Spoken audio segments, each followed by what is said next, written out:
नमस्कार, राधे राधे। कैसे हैं आप सब?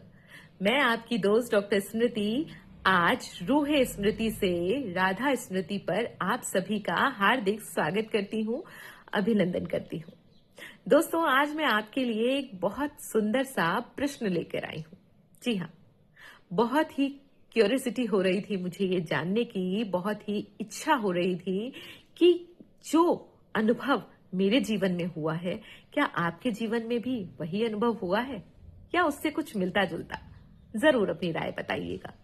सवाल ये है कि सच बताइएगा, क्या आपने कभी अपने जीवन में किसी ऐसे इंसान पर बहुत ज्यादा वक्त जाया किया है जिसे आपने खूब शिद्दत से चाहा हो, जिसे आपने शिद्दत से महसूस किया हो, जिसे आपने इतनी मोहब्बत की हो कि उसके लिए आपने अपने रिश्ते, नाते, अपनी अपॉर्चुनिटी, अपनी लाइफ का सबसे बड़ा अहम हिस्सा उसके नाम कर दिया हो, उसे इतना चाहा हो कि आप सब भूल बैठे हो, यहां तक कि खुद को भी आपने निग्लेक्ट किया उस इंसान के लिए, और अंत में उस इंसान ने ही आपको इग्नोर कर दिया, छोड़ दिया हो?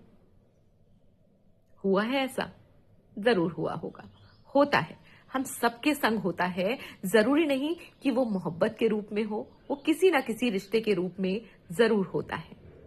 कोई हमारी जिंदगी में आता है तो हमें कहीं से कहीं पहुंचाने के लिए आता है, कहीं ठहरने के लिए नहीं आता, हमें कहीं से निकाल कर कहीं छोड़ने के लिए आता है। ऐसा ही अनुभव मेरी जिंदगी का भी रहा है। कभी ऐसा होता है, कभी आपने महसूस किया है कि जब वो इंसान आपको छोड़ के चला जाए तो आप कमजोर होने की बजाय अपने आप को और स्ट्रांग महसूस कर पा रहे हैं। आपको वो इंसान जब छोड़ के गया तो वो आपको खुद से मिला कर गया, आपको भगवान से जोड़ कर गया। जी हाँ, कभी कभी ना हमारी जिंदगी में ऐसे मोड़ आते हैं या जिंदगी हमें ऐसे मोड़ पर लाकर खड़ा कर देती है जहां हमें समझ नहीं आता कि जिससे हमने मोहब्बत की थी वो मोहब्बत थी या सबक थी या फिर हमारे उस ईश्वर की कोई योजना थी। सच बताऊं तो ये हमारे ईश्वर की योजना ही होती है कि जिसने हमें तोड़ा है ना, जिसने हमें छोड़ा है, वो कहीं ना कहीं हमें खुद से मिलवाने के लिए आता है, हमें उस ईश्वर से जोड़ने के लिए आता है।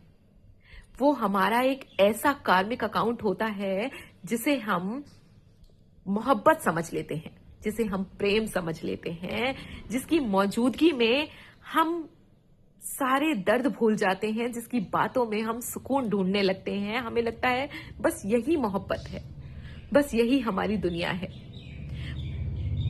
पर असल में वह इंसान सिर्फ जरिया होता है हमें हमसे मिलवाने का, हमें उस भगवान से मिलाने का, उस असली शांति, उस असली रूह से मिलवाने का, उस असली रूह से मोहब्बत करवाने का जो हमारे ही अंदर कहीं छुपी हुई है, जिसे हम नहीं जान पाते।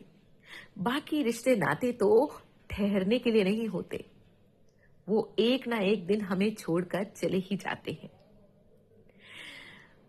जब दिल टूटता है ना और टूटकर संभलता है, तब वह कहीं ना कहीं ईश्वर की इबादत बन जाता है।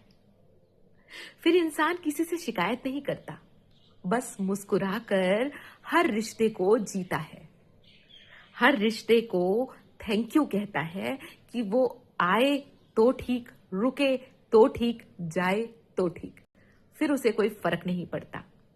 कुछ लोग हमारी जिंदगी में आते ही इसलिए हैं कि वह हमें एक सच्चा रास्ता दिखा सके, एक सच्चे प्रेम से हमें मिलवा सके, और वो सच्चा प्रेम कहीं और बाहर नहीं है, वो हमारे ही अंदर है ना? मेरा ये निजी अनुभव है, आपका भी होगा।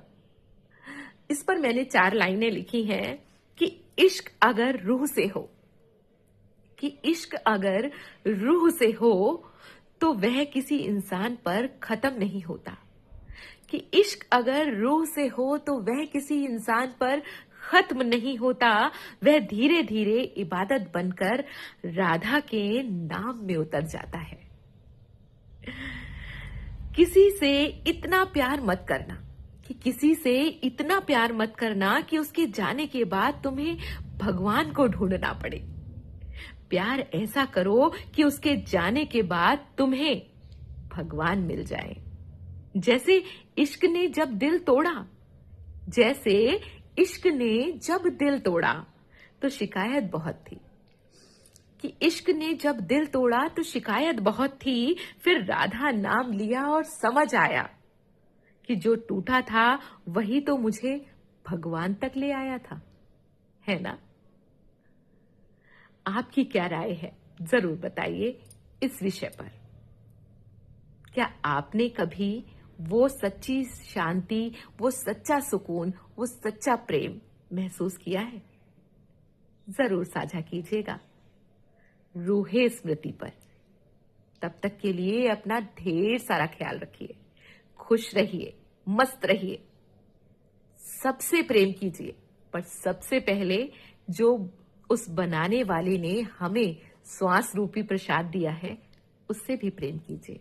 जो हमारे अंदर बैठा राधा नाम है उस तथ्य को भी समझिए, उससे भी प्रेम करिए और प्रेम से कहिए राधे राधे।